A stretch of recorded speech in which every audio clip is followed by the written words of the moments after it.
My dear brothers and sisters, in the course of these last few days, we have been hearing a lot about John the Baptist. And I think today, in a way, is a pinnacle, where Jesus speaks about quite loudly and boldly about John. He says, "Whom did you go out to see in the desert?" And he concludes by saying, "And he is the greatest of all the prophets." If you scan the salvation history of ours, we find God sends prophets at different periods to the chosen people. Now, who is called a prophet? He is a messenger of God who has a message from God to the people. So, in a way, he stands in the place of God.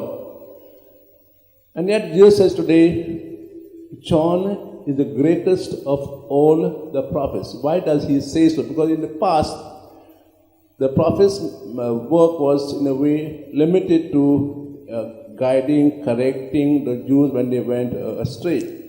But here John had a different purpose of coming. If you see, there is a lot of gap in the last prophet and the John, almost about 400 years.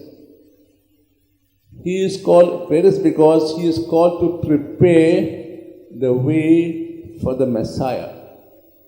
The Messiah, Son of God, will come, and the long gap, people have gone astray, did their own so-called way of life, to bring them back so that they're prepared to receive the Messiah. And his message is quite simple. He says, repent.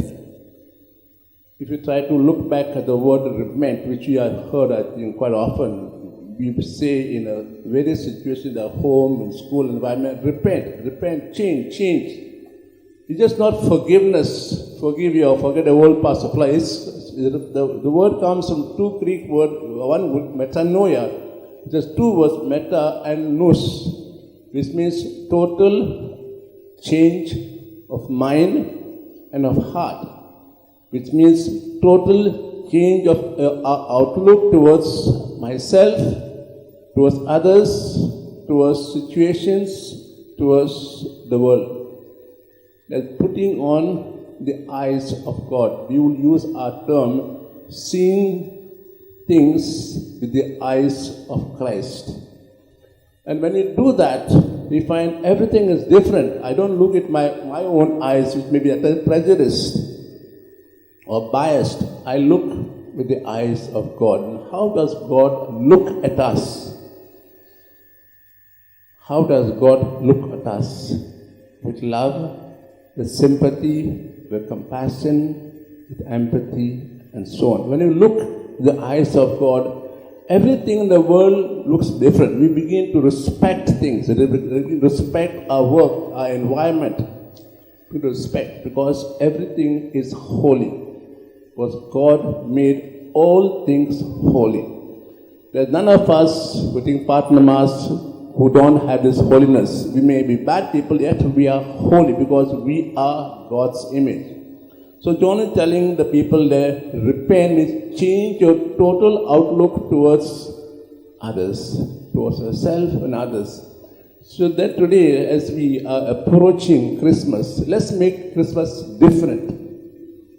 We have the traditional way of celebrations.